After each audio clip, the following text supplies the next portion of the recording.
uma grande honra, um grande prazer estar nessa casa. É a segunda ou terceira vez que eu venho aqui. É a primeira vez para realizar um estudo. Não é palestra, hoje não vai ter palestra, porque um palestrante é alguém que tem um conhecimento muito grande e que pode tirar de si próprio tudo aquilo que ele precisa abordar. Não é o nosso caso. Eu sou um estudante, quero entender que eu sou um estudante aplicado, e o que eu venho fazer aqui é uma exposição com base em um estudo. O nosso tema é antagonistas. Esse tema, eu tenho essa característica, eu gosto de cultivar essa característica quando eu apresento algum estudo, de não dar um nome que leve a quem for assistir a entender por completo aquilo que a gente vai falar. Para quê? Para despertar mesmo um pouco de curiosidade e não deixar ninguém dormir em excesso. Em excesso, pelo menos, entendeu? Se eu perceber alguém desdobrando, eu tenho uns pedacinhos de giz aqui, então fique tranquilo, tá bom?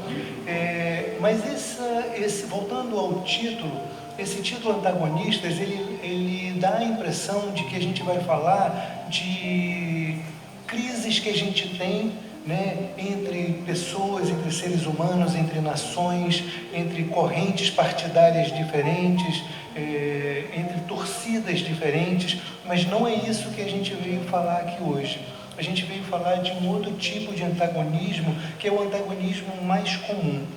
Mas de onde veio a inspiração para esse estudo? Eu copio a Lilian. Há algum tempo eu aprendi com ela, numa palestra que ela fez, que ela me deu essa dica. Eu não vou atrás do assunto, do tema, eu deixo que ele chegue a mim. E o nosso tema, ele vem desse livro, As Cartas de Paulo, Interpretadas e Comentadas, volume 2, eu não tenho o volume 1, eu comprei esse livro na Feira do Livro Espírita, na última Feira do Livro Espírita de Maricá, lá em Itaipuaçu, que eu participei, e aí sempre que eu vou, eu compro 1, 2 livros, entendeu? Eu coloco lá na minha estante para um dia ler, né? E deixo que ou eu alcance ou ele me alcance. E esse aqui me alcançou, porque quando eu fui convidado pela Maristela, obrigado Maristela pela confiança, ele estava em cima da minha escrivaninha de trabalho, não lembro o porquê que ele estava lá. E aí eu olhei, eu gosto muito de tentar entender a obra de Paulo, não só a obra escrita, mas todo o trajeto de Paulo, né? Paulo é o grande responsável por nós hoje sermos cristãos, por nós termos o cristianismo, não só em todo o Ocidente, mas pelo formato de cristianismo que chegou a nós. A gente não vai discutir isso aqui, mas isso é muito importante que a gente tenha essa consciência com relação ao apóstolo dos gentios. E o nosso tema, na verdade, ele é a luta entre espírito e carne, que foi sempre muito colocado por Paulo nas suas cartas. Essas cartas, inclusive, eu gostaria de ler um trecho que Haroldo Dutra Dias coloca, o livro é dele, né? E ele faz um comentário muito interessante. As cartas foram escritas com o propósito de solucionar conflitos vividos em meio às comunidades cristãs que, ao enfrentarem adversidades, escreviam para o apóstolo buscando orientação e aconselhamento perante alguma crise. Paulo atendia aos pedidos de intervenção, evitando assim que polêmicas sobre a interpretação da Bíblia hebraica e a compreensão da experiência deixada pelo Messias liderassem a argumentação entre os seguidores de Jesus. Havia muita controvérsia sobre a interpretação da Bíblia hebraica e contestações quanto à compreensão da figura de Jesus. O entendimento acerca da relação entre a primeira e a segunda revelação não estava evidente. As comunidades apresentavam inúmeras dúvidas que provocavam conflitos entre os adeptos do cristianismo, e Paulo escrevia elucidando os ensinamentos do Cristo, criando pontes entre a Torá, de modo que o povo aprendesse a enxergar a conexão entre as histórias narradas em o Velho Testamento e a missão que o Cristo de Deus veio desempenhar no planeta. O apóstolo Paulo, por conseguinte, faz questão de salientar que Jesus é a referência a ser seguida na vida prática do homem e nos relacionamentos com os outros seres e também para a interpretação dos textos bíblicos. Portanto, qualquer interpretação que implique em contradição aos exemplos deixados pelo Cristo deve ser considerada equivocada, visto que ele, eu interpreto, o Cristo, é o modelo a que a humanidade deve recorrer para entender os textos de o Antigo Testamento e de o Novo Testamento. Por que eu achei interessante fazer essa leitura? Porque algumas palavras de Paulo, algumas colocações que ele faz em suas cartas, elas são às vezes interpretadas de forma equivocada. Porque Paulo era um hebreu, era um homem extremamente inteligente, mas ele era um hebreu, um seguidor da Torá em toda a sua pureza, em toda a sua interpretação ao longo dos milênios de ano que aquela cultura tinha já naquela época. Então, algumas coisas que ele colocava não são de fácil interpretação por nós hoje em dia. Quando eu falo hoje em dia, eu estou falando de 500 anos para cá, né? Hoje em dia, nossa religião, o Espiritismo, tem menos de 200 anos. Isso é um segundo na história da humanidade. Então, se a gente pegar toda a interpretação que foi dada pela igreja lá no seu começo, e que Paulo contribuiu para essa versão, como a gente já falou, e depois quando a igreja amadureceu na forma de uma instituição forte, mas uma instituição humanizada, ou seja, que entortou algumas questões que a divindade veio através do Cristo deixar para a gente, né? A gente sabe disso. Essas interpretações, elas precisam ser revisadas à luz de um estudo mais aprofundado e de uma mentalidade mais aberta que hoje a gente tem. Eu quero crer que nós espíritas tenhamos, quero crer que outras correntes, e acredito firmemente que outras correntes religiosas têm. Mas é preciso que a gente diga isso. Algumas questões que Paulo colocou, elas ainda são interpretadas de uma forma equivocada. E aí, ele nos deixa de forma muito clara: pois o que quero, o bem, não faço, mas o que não quero, o mal, isso pratico. Essa luta é a luta de todos nós. Eu posso ver nessa frase uma fotografia minha. E acredito que pelo menos a maior parte de nós, que para um pouco para olhar no espelho da alma, a gente consegue entender isso.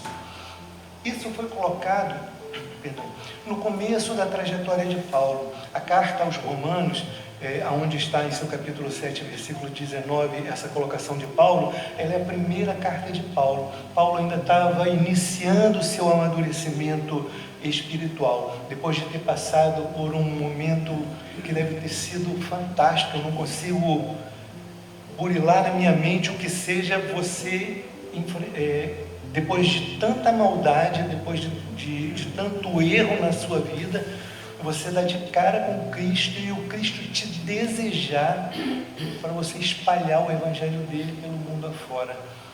Então, o que deve ter sido de impacto nessa mente, nesse cérebro, nesse espírito, é uma coisa assim, que eu não consigo imaginar, né?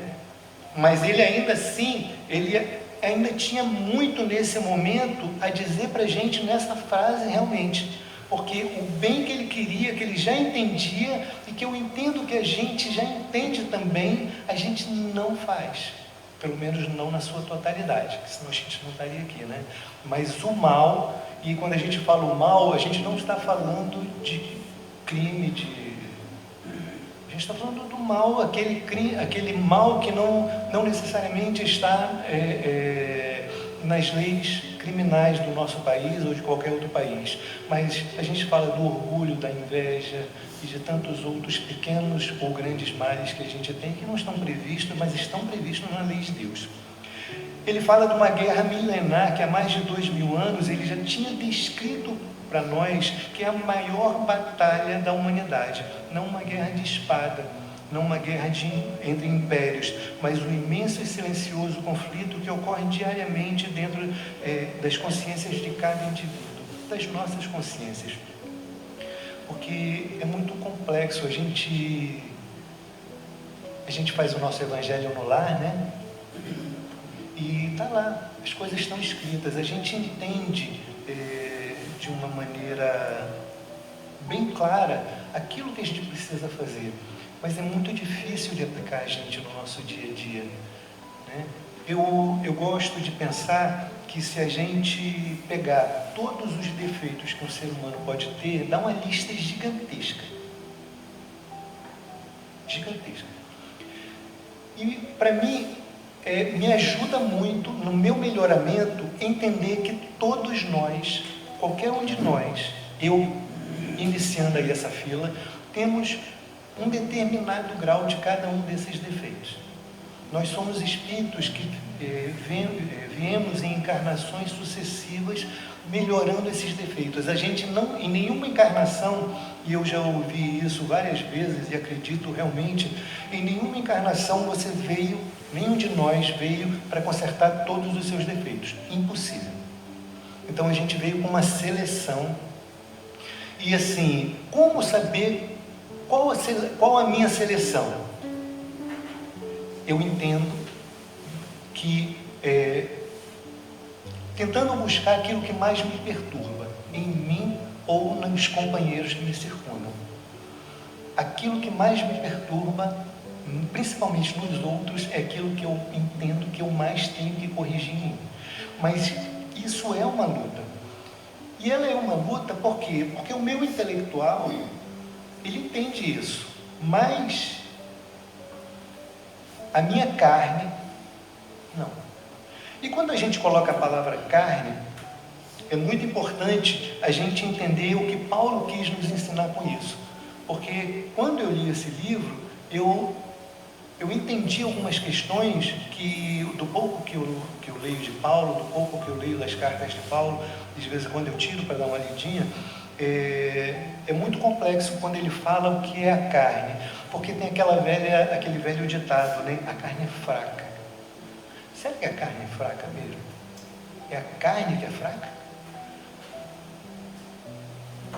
Então a gente cai na falsa acusação que Paulo quis nos alertar, a falsa acusação contra o corpo. A carne é fraca. Não.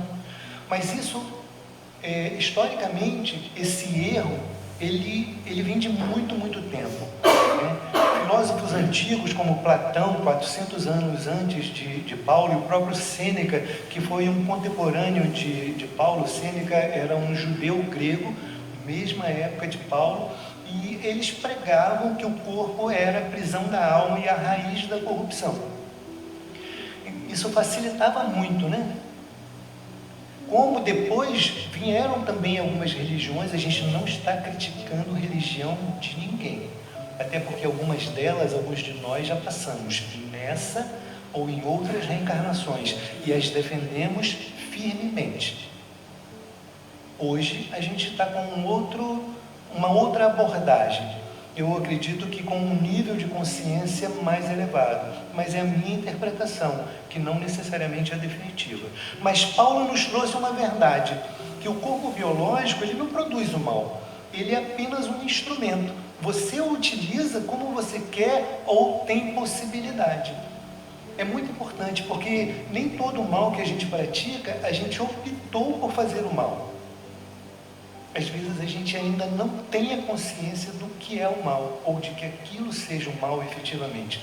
Então, essa abordagem é muito importante, porque não só não é para a gente desculpar o mal, mas é para a gente entender que se hoje aquilo para a gente já está claro que é o mal, a gente precisa também ter a consciência de que a gente precisa compreender que nem todo mundo está no mesmo estágio que a gente. E aí, nesse ponto, se a gente tiver essa consciência, a gente vai poder apoiar a mudança de seja lá de quem for. De uma maneira tranquila, de uma maneira cristã, com fraternidade no coração. Nas cartas de Paulo, a palavra carne, sarx em grego, não é sinônimo de organismo físico. O organismo físico em grego é o soma. daquela palavra somatizar. Eu acho que todo mundo conhece essa palavra, somatizar. O que é somatizar? Somatizar é deixar refletir no corpo algo psicológico que você tenha, ou emocional.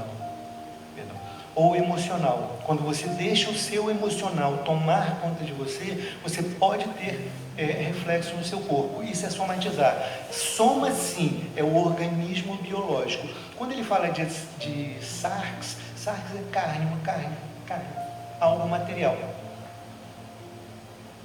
Usar o corpo mortal para justificar nossos erros morais é ignorar a verdadeira raiz do problema no psiquismo humano.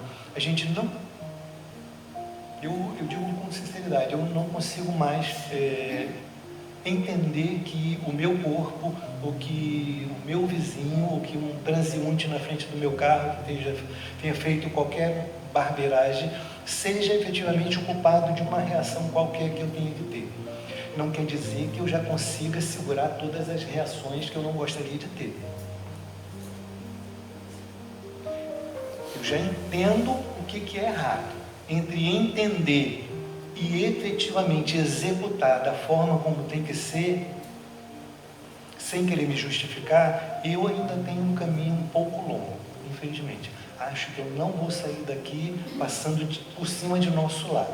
Se eu cair lá, eu já estou bem. Muito provavelmente eu ainda vou ter que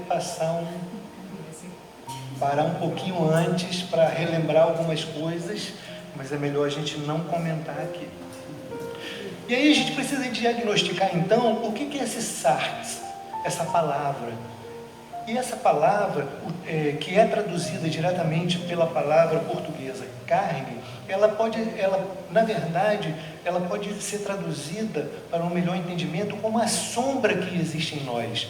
É dessa sombra que existe em mim que eu estou falando, que me impede de agir como eu já sei que eu tenho que agir.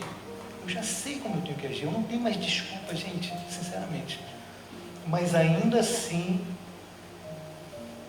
eu ainda me pego com algumas atitudes, graças a Deus, não são mais aquelas atitudes que a gente vê na televisão que levam para cadeia, ou para, sei lá. Já não são, mas no passado, nas vidas passadas, com certeza seriam. Mas hoje, já através do Espiritismo, principalmente já através do cristianismo, eu já tenho uma atitude que já me livra dessa situação vexaminosa, mas ainda não me livra de muita situação, de pequenos erros que eu preciso corrigir para eu me tornar efetivamente uma pessoa, um espírito em estado de elevação. Como Chico Xavier, né? Não é verdade? Eu acho que ele é o exemplo mais próximo de nós. Nós somos uma nação, e eu gosto de dizer isso, né?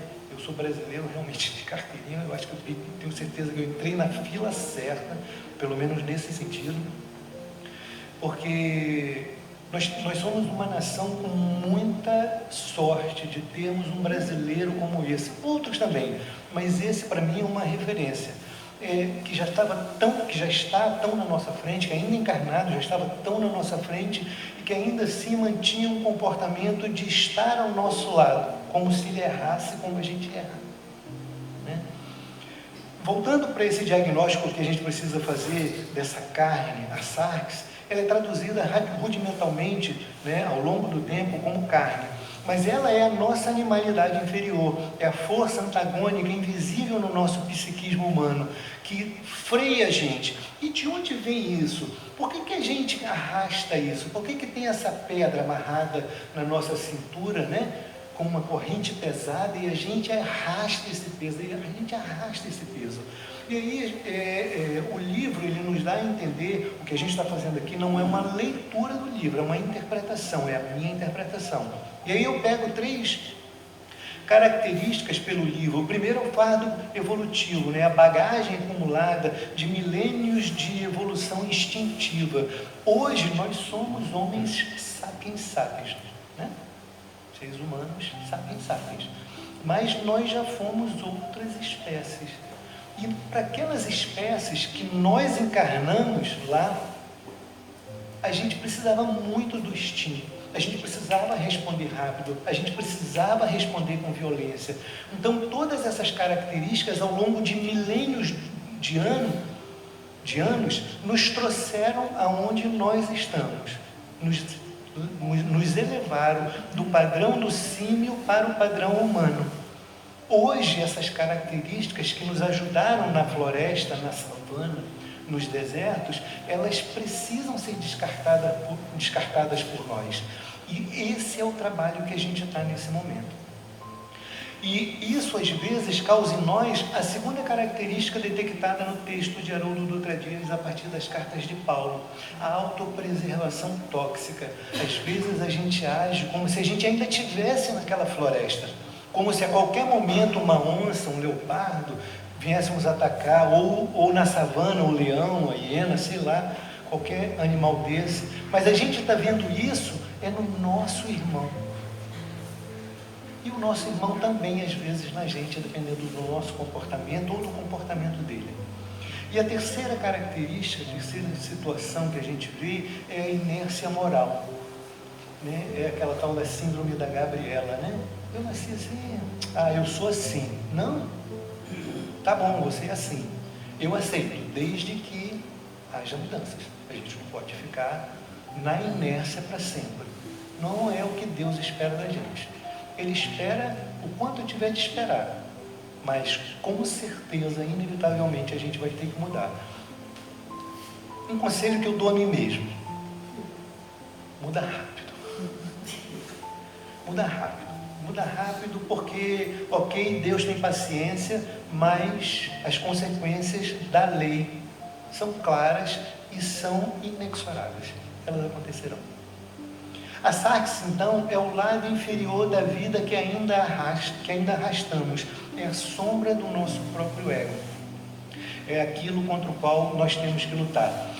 A sarx do Jorge é igual à sua? Não. Lembra daquela lista gigantesca?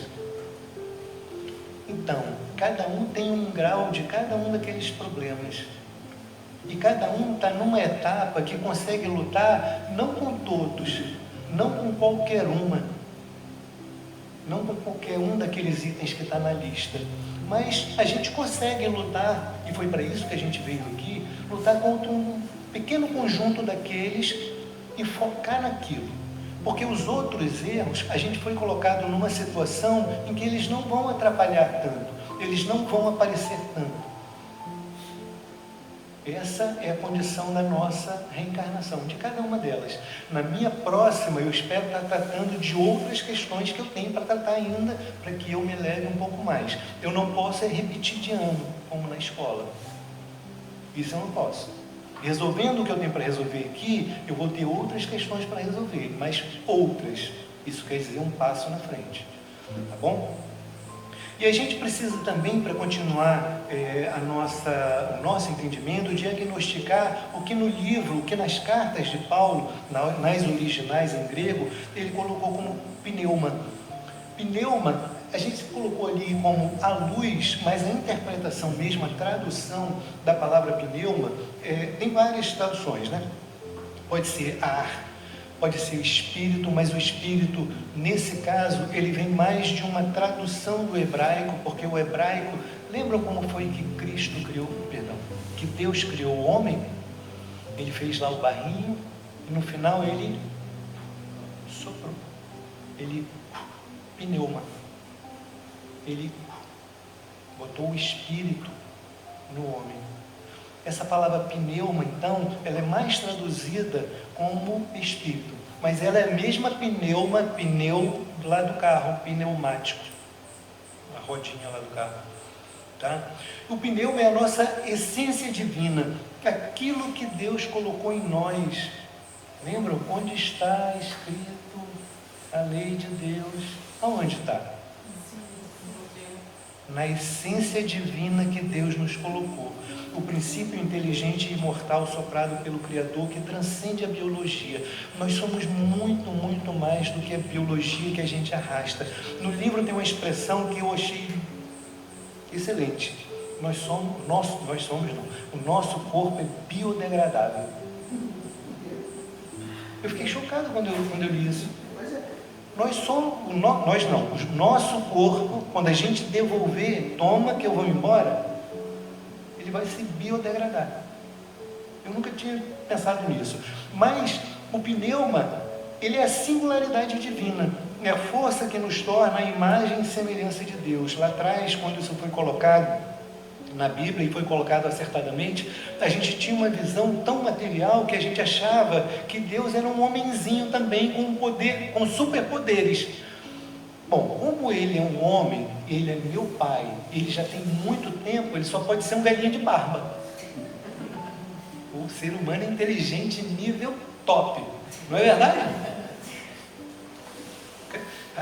É um encadeamento de raciocínio ótimo. Para aquela época, é sim, gente. Hoje a gente acha graça, mas a gente está falando 4.000 anos atrás, 5.000 anos atrás. Todo mundo aqui sabe ler, eu garanto, ler e escrever. Naquela época, 1% era muita coisa, muita coisa. Então, tudo isso que a gente hoje acha muito curioso, muito engraçado, se a gente transportar para aquela época, faz um imenso sentido. Se a gente pegar esse sentido e transpuser de volta para cá, a gente vai ter que fazer uma nova abordagem para que a gente efetivamente entenda o que todo esse ensinamento traz para a gente. E aí sim a gente vai ter um ganho fantástico.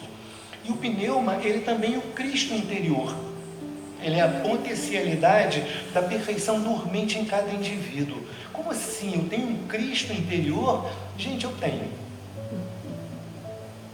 Não, mas fica tranquilo, você também tem. O Cristo, a perfeição, o mais perfeito que pisou na terra, porque ele foi criado igualzinho a mim. Deus não deu preferência para ele. Não deu. Não deu prioridade para ele. Emmanuel nos diz que os mundos que o Cristo evoluiu não existem mais. Quando ele fala a interpretação de Haroldo Dutra Dias, não nesse livro, tá? Mas você pode procurar na internet que vai encontrar. Quando ele fala de mundos, ele está falando de um sistema planetário. E um sistema planetário como o nosso, ele tem expectativa de vida de 15 bilhões de anos. O nosso está ali na metade. A gente está ali com mais de 5 anos, já caminhando para a metade. Tá? Fiquem tranquilos, a gente tem mais 5 bilhões para resolver a questão por aqui ou pular para outro. E o Cristo, segundo Emmanuel, os mundos nos quais o Cristo evoluiu, então foram pelo menos 2, aritmética básica, 2 vezes 15, 30 bilhões de anos. Então o Cristo, em um desses mundos, nasceu como eu, foi criado como eu, foi colocado lá, passou por todos os processos que eu tenho que passar e chegou a Cristo. A partir desse momento, eu já posso entender que, para mim, ele é o mais próximo de Deus que eu consigo alcançar hoje, porque ele está disponível para mim. Porque em outros mundos, outros Cristos não estão disponíveis para mim, mas esse está, graças a Deus. Então é nele que a gente tem que focar como meta, o que eu devo fazer. Então eu tenho um Cristo interior. E o pneuma também é o impulso superior, a força motriz para a abnegação, o sacrifício, a mansuetude e o amor incondicional. Porque é muito importante a gente entender, acima de tudo e de uma vez por todas, nós não somos carne abrigando um espírito. Nós somos a luz divina lutando para dominar a matéria. A gente está, palavras minhas, encarcerado aqui, que é para a gente aprender a ser espírito do bem. É isso que a gente veio fazer aqui, é isso que a gente vai voltar para fazer novamente. E aí, como profissional da área técnica, né, não dá para não fazer uma tabela comparativa. Né? Me perdoe o tecnicismo, mas isso é importante para mim. Para quê? Para a gente entender a matriz desse conflito interior. É muito importante, porque a gente tem o lado de sombra e tem o lado de luz. Todos nós temos. Isso é inegável. Essa origem, é muito importante a gente fazer esse tipo de comparação, que é para a gente poder cada vez mais colocar uma atitude inteligente, que é isso que a gente precisa. A origem da sombra é o fardo evolutivo do passado, como a gente viu, do passado animal, que a gente carrega até hoje, que nos ajudou até agora, mas agora está na hora da gente desacoplar, como o foguete faz, né? Já viram um foguete? O foguete, ele é grande no começo, né? Porque a base dele é combustível puro e uma máquina gigantesca que está ali para empurrar para fora da Terra. Quando chega numa determinada altura, acabou o combustível, você tem que soltar aquela parte. Se você continuar com aquela parte, vai descer, amigão. Porque o motorzinho que vai continuar dali não vai tolerar aquele peso. E é isso que a gente precisa. A gente precisa entender que a partir de um determinado momento, algum peso que a gente carrega, a gente tem que deixar para trás. Esses pesos, leia-se mágoas, leia-se inconformação, leia-se revolta, que a gente precisa deixar para trás. A origem do pneuma, ao contrário, a centelha imortal do Criador. A ação típica da sombra que a gente carrega é a subjugação cega aos desejos e paixões. A gente acha que está aqui, em maior ou menor grau, a gente acha que está aqui para aproveitar essa vida. E sim, é para aproveitar a vida, mas não como se não houvesse amanhã, né? Como um amigo diz, hoje eu estou como se não houvesse amanhã. Não, pelo amor de Deus, não diga isso, tem que ter amanhã, você tem que pensar no amanhã, tá? Já a luz que existe em nós é a ação típica, a renúncia consciente e o exercício do verbo amar. O impacto social disso, para quem opta pela sombra, são as dissensões, as facções, as vaidades, o ciúme. Quem investe na sua luz interna é a mansuetude, a lealdade, a paz, a fraternidade. E o destino final de cada caminho optado é que, se você optar a sombra, é a degeneração, a mortalidade e a inevitável necessidade de depuração. Ou seja, mais problema.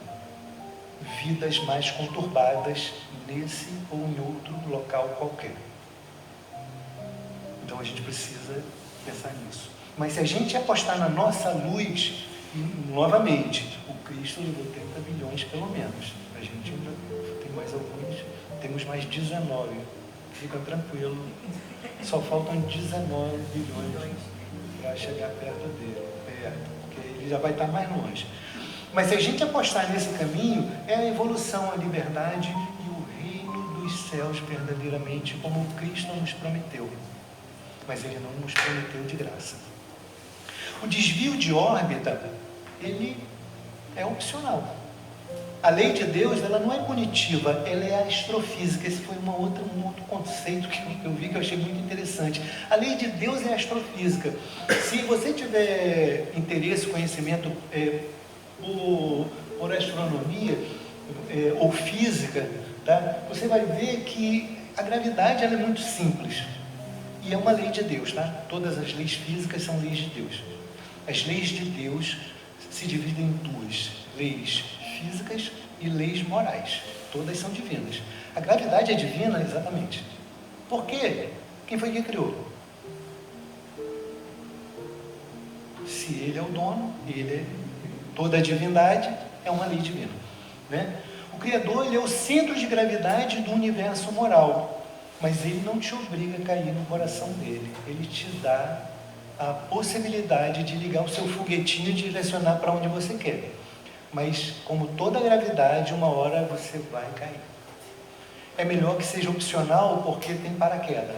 Porque ele oferece paraquedas, você vai mais suave, tá?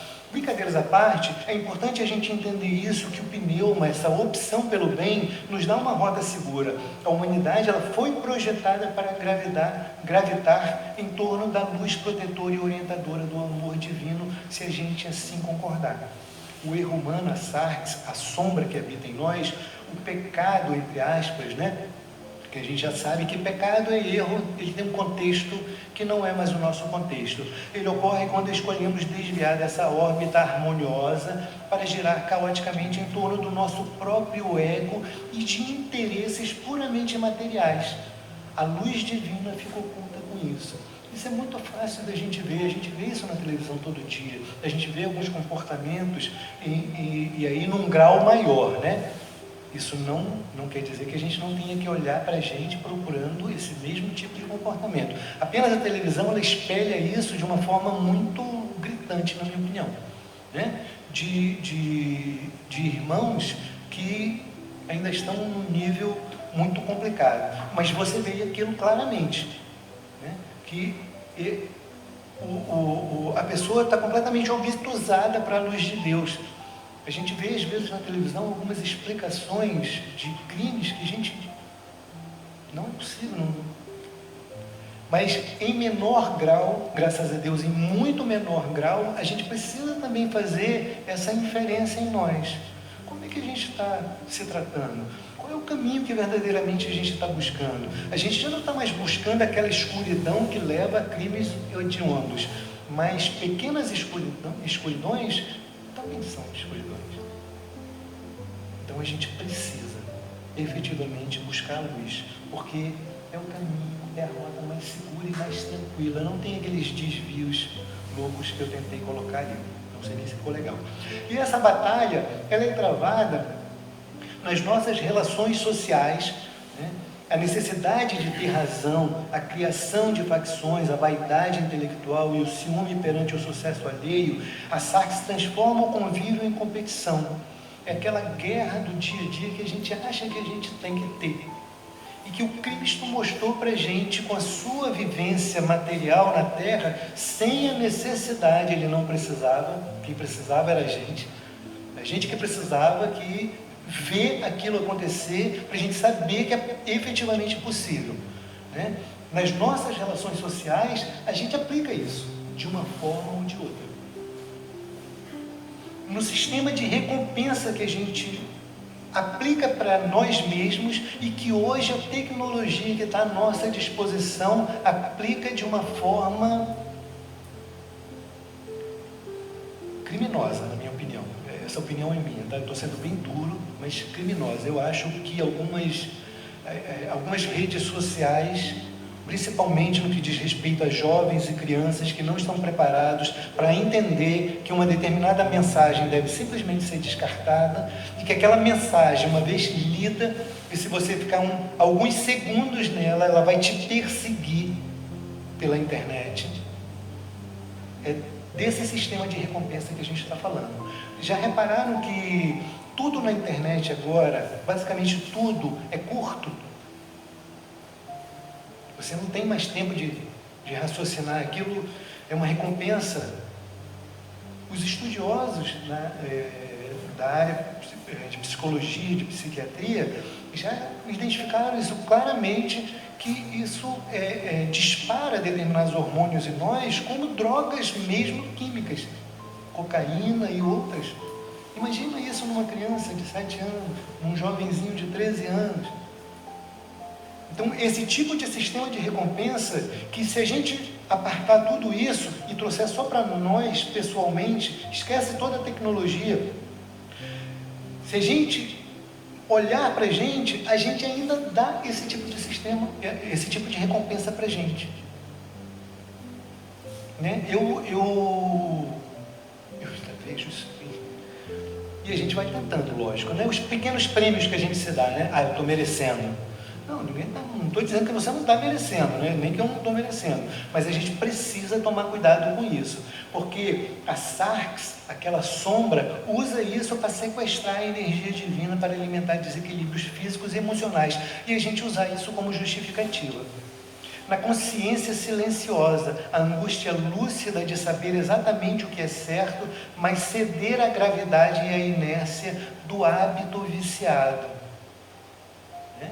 A gente sabe que a gente está cometendo pequenos erros, mas, poxa, eles são tão pequenos.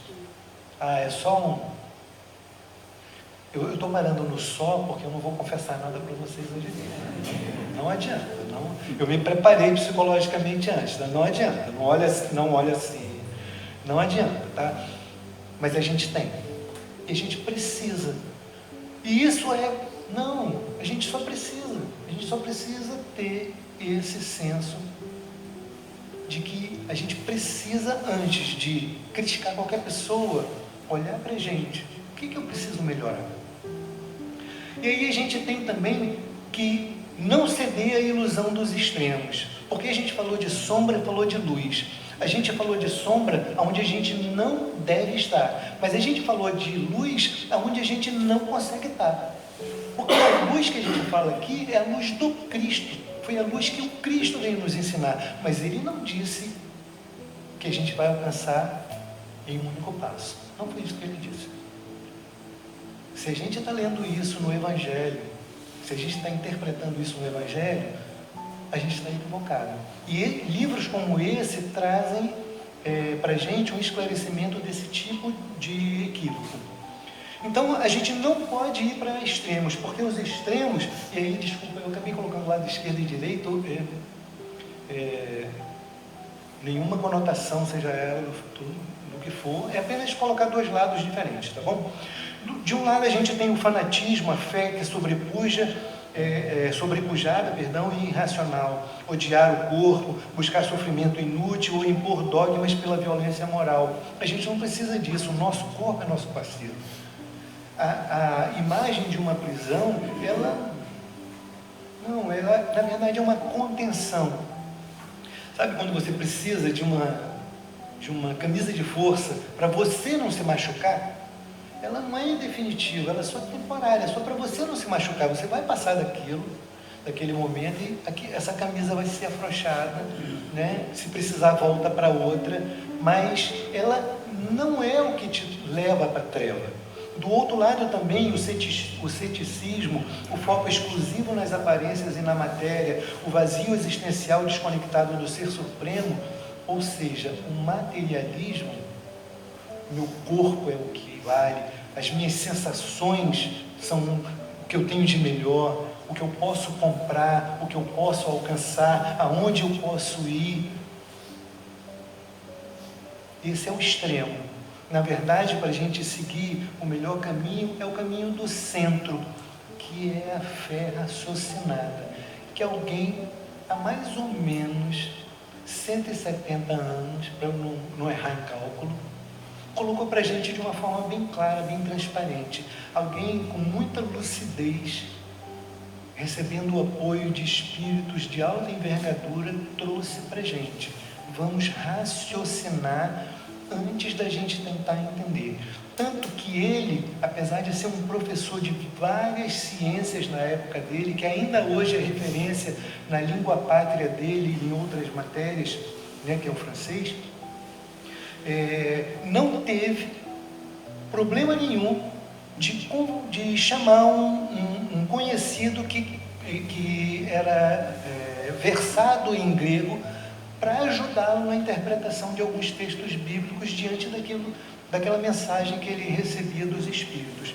Então, o que a gente precisa é disso que ele nos ensinou, Kardec nos ensinou, o equilíbrio perfeito, compreender o mundo material para poder transformá-lo através do autodomínio.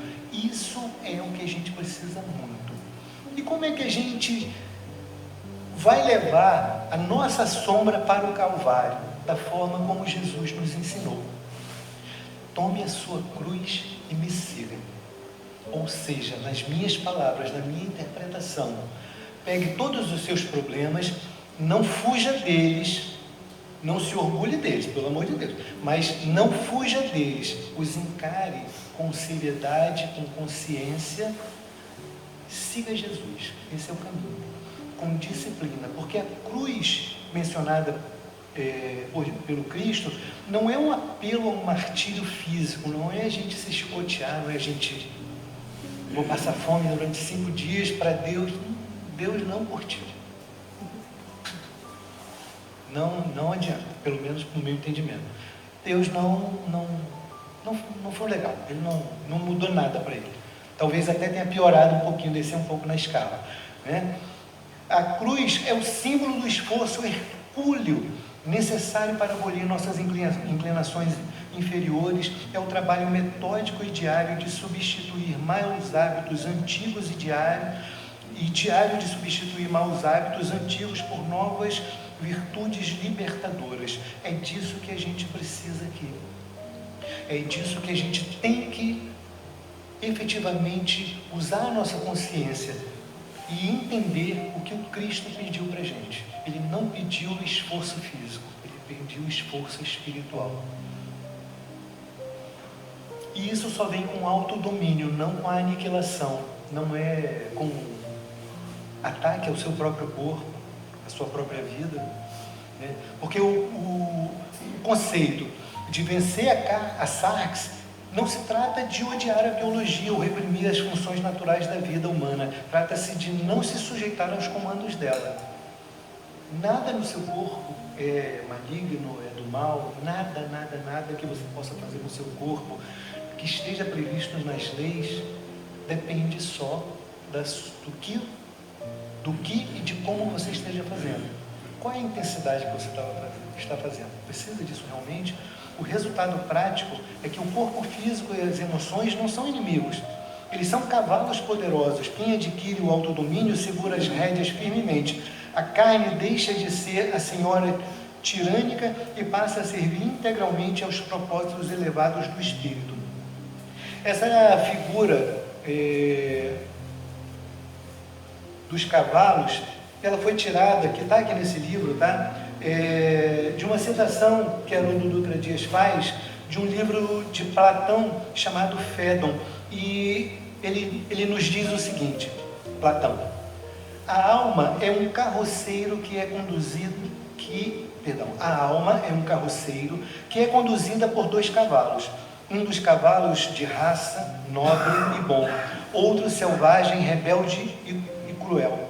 Os 2 estão em constante conflito, pois um quer seguir por um determinado caminho e outro por outras veredas. Então, essa imagem aí é o que a gente passa no dia a dia, os nossos 2 lados. A nossa alma, lembrando que a alma é o espírito encarnado.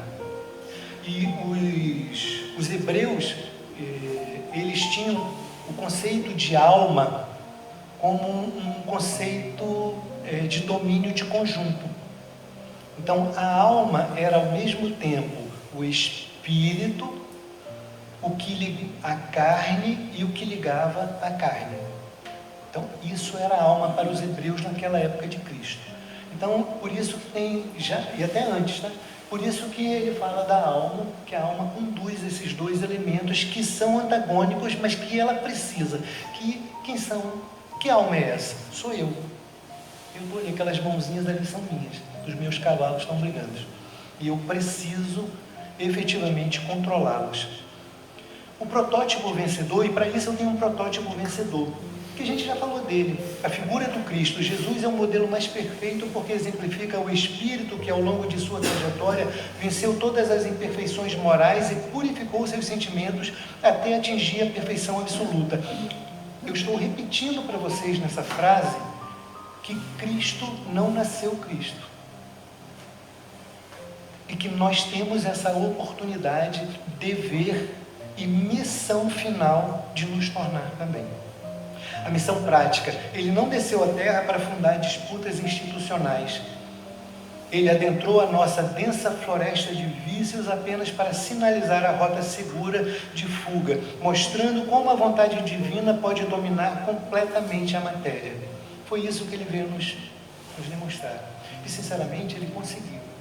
A gente só precisa de um grande, de um imenso, de um hercúleo realmente esforço para que a gente consiga também. E mais alguns bilhões de anos, né?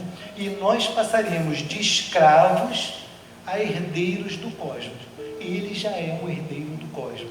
Ele já usufrui do cosmos em toda a sua plenitude. Não existem barreiras para o Cristo. Um espírito Cristo não tem barreiras. Ele pode ir a qualquer lugar, a qualquer hora. Ele será recebido de forma imensamente bem-vinda. Nós estamos presos aqui. Se eu der um pulo, eu caio. sou trazido de volta. O Cristo já se desprendeu da gravidade. Não foi de graça. Foi por todo esse trabalho que a gente está tentando espelhar aqui. Então a gente vai também passar de escravos a herdeiros do cosmos. A gente, em tese, já passou da fase 1, que é a escravidão, que é o nosso passado humano sob o domínio total da Sarx, guiado exclusivamente por instintos e egoísmo cego. Nós macacos lá atrás, nós símios lá atrás. Hoje a gente, em tese, está na fase 2. Eu digo em tese porque tudo aqui é inferência minha também, né? Tá bom? Eu li o livro, não estou lendo o livro aqui para vocês. Eu li o livro e estou colocando a minha interpretação. Qualquer coisa, a culpa é minha. Tá bom? Brincadeiras à parte, mas é interpretativo realmente, tá? Então é importante eu dizer que fui eu e qualquer coisa fui eu. Hoje a gente está na agonia do parto, né, que é o nosso presente. Toda a criação geme e agoniza de parto até o presente. Isso está na carta de Paulo aos Romanos, no seu versículo 22, capítulo 8. O conflito é doloroso porque o espírito está rompendo a casca da animalidade. É doloroso para a gente, é muito doloroso. E a fase 3, a maioridade. Jesus, o nosso Cristo, Filho de Deus. O destino inevitável, não... Você pode lutar, a gente pode lutar o quanto for, não adianta. Atingir a maturidade espiritual plena, libertos das influências inferiores, aptos a herdar a pureza, como Cristo colocou para a gente. A inevitabilidade do progresso. Nada é irreversível. O aprimoramento espiritual existe para que o arrependimento encontre o caminho da redenção. Podemos estacionar por teimosia, podemos. Vai ter uma hora que a gente, se perseverar no mal, a gente vai ter que sair desse orbe, porque o orbe como um todo, enquanto energia pulsante no cosmos, está melhorando. Então a gente precisa se melhorar para aproveitar isso, porque os mansos herdarão a terra. Isso é uma promessa inexorável do Cristo para nós. Nós podemos estacionar sim, prolongando o nosso próprio sofrimento na carne, no sarx. No entanto, o Criador programou a evolução na própria malha do cosmos. O determinismo implacável da lei do amor garante que, inevitavelmente, todos os antagonismos internos serão pacificados e regenerados, não sem um esforço nosso. Desperte o gênio da divindade. Essa é a mensagem que, efetivamente, esse estudo gostaria de trazer. Porque Paulo, em sua 4ª carta, e aí eu faço uma paradinha aqui, só para a gente ter uma ideia do histórico das cartas de Paulo, né? Nós hoje conhecemos 14 cartas de Paulo, 13 elas são efetivamente de Paulo, a gente não tem dúvida disso. A última carta aos Hebreus, a gente já tem uma certeza muito grande de que ela não é uma carta de Paulo, mas ela é uma carta paulina, ela é uma carta de alguém que conviveu muito com Paulo e que logo após a desencarnação de Paulo, já tinha todo aquele material, escreveu e mandou para os Hebreus. Mas é uma carta paulina, é uma carta que tem o sentimento de Paulo. Apenas na 4ª, uma outra coisa, nós hoje conhecemos 14, mas com certeza Paulo escreveu outras cartas que não chegaram até nós. Lembrando que essas mesmas cartas que chegaram a nós já não são as originais, porque naquela época usava-se o papiro e uma tinta que ela ia dissolvendo com o tempo. O que mantinha essas cartas? O que passava essas cartas? A cópia. Eu ia visitar alguém, esse alguém ia lá, pô, que texto ótimo, e copiava, quando ele conseguia. Ou então eu mesmo copiava e deixava com ele. Então isso era assim que se disseminava. Então algumas dessas cartas, não a original, chegaram até nós e são preservadas até hoje. E Paulo, apenas na sua 4ª das 14 cartas, já dizia isso. Já não sou eu quem vive, é o Cristo interior que vive em mim, quando ele escreveu aos Gálatas, no versículo 20, capítulo 2. A nossa renovação, ela começa hoje. Então a gente precisa identificar qual é a nossa sarx, qual é a minha sarx, sem culpa, assumindo responsabilidade absoluta pelo autodomínio e deixando a luz divina iluminar o nosso trajeto. A criação inteira nos aguarda, com esperança, a nossa purificação. Foi para isso que eu vim aqui hoje. É isso que eu busco em mim. Não está fácil. Não está fácil, não é fácil. Ninguém está dando um caminho simples. Pelo menos para mim não é. Eu espero que seja um pouco mais simples para vocês. Mas esse é o caminho que eu já tenho certeza absoluta que eu devo seguir. E que Deus me ajude. Muito obrigado.